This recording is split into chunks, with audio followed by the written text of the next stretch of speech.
we know about a father wound. What we don't know about is a mother wound. And I want to talk about it for a minute.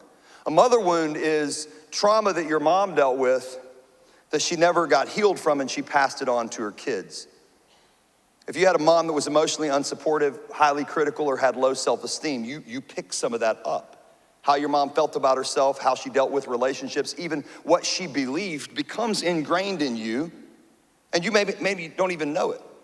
Maybe your mom, now listen, this is gonna be a little challenging for some of us to walk through, but I want you to think about this. Maybe your mom looked to you and your brother or sister to meet her emotional needs, to solve her problems, or maybe she attempted to live her life through you.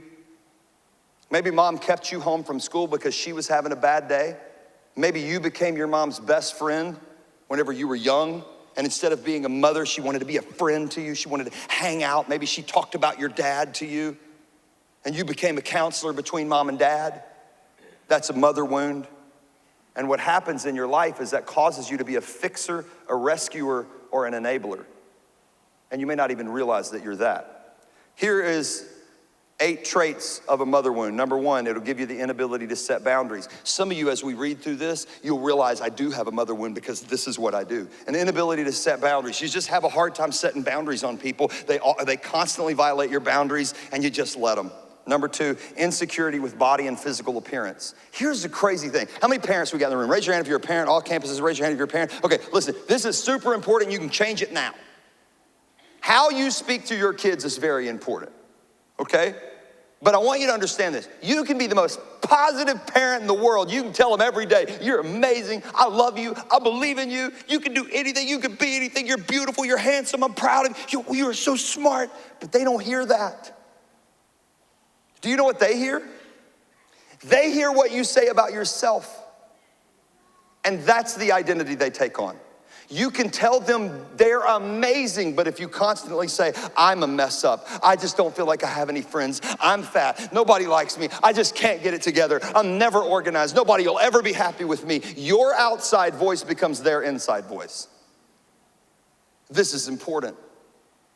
Number 3, it creates codependency in relationships.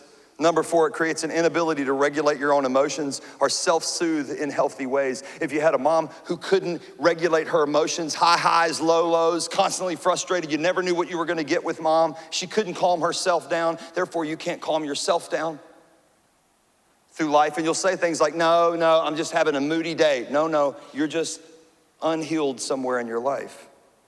And so you don't know how to soothe. Number 5, fear of abandonment.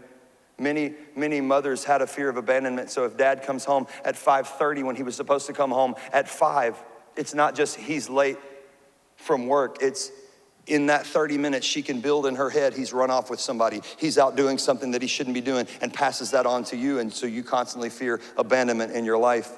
Number 6, chronic self-judgment, self-criticism, and comparison, looking at other people constantly. Number 7, fear of displeasing your mother or looking to her before you make any decisions. Y'all, I know people who talk to their mother before they talk to their spouse about big decisions. Just look straight ahead right now, don't. Number 8, it creates a lack of self-trust. I don't trust myself, so I'm constantly seeking approval for my decisions from other people. Why is this important? Here's why it's important. Because it can push you into bad relationships and toxic relationships, because that's what feels like home.